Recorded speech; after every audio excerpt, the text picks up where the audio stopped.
Thanks for stopping in. I can remember a time when I was young, and it was early in the morning. It was springtime, and I was before daybreak, and I was on my way to go chop wood, and so I was walking with my Labrador very slowly, and I knew this was the time of the year that the elk would show up in the valley, and they're majestic animals. You just have to see them to just comprehend or appreciate the beauty of what God has created in this massive animal.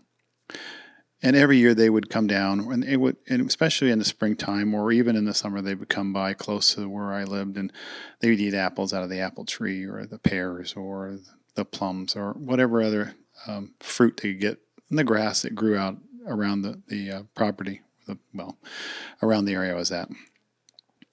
And one morning I walked out there and I stood behind an old shed and I peeked around it. And my dog was real good about staying close to me and not running off in this case. And I had a small little flashlight and I could see out probably 150 yards from me about 50 elk in a circle. The bull elk were around the outside while the cows and the babies, the calves, were laying down in the grass. As soon as I stepped out, they saw me.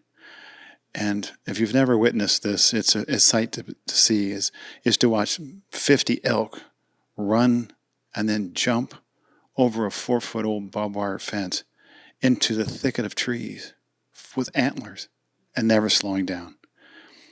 It's just amazing to watch.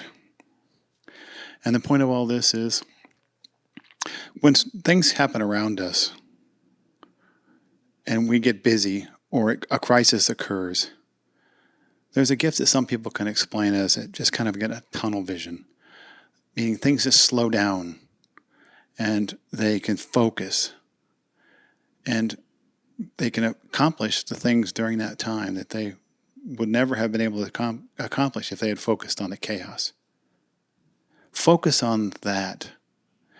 Focus on the fact that God's watching over you, not on the chaos around you.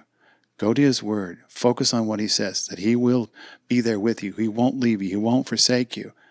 Focus on those things and then determine what's the best course of action as He leads you. But stay focused. If you focus on the outside, the distraction, the noise, the chaos, then it's very difficult to hear His voice. Not impossible, just more difficult. Focus on Him. He's there.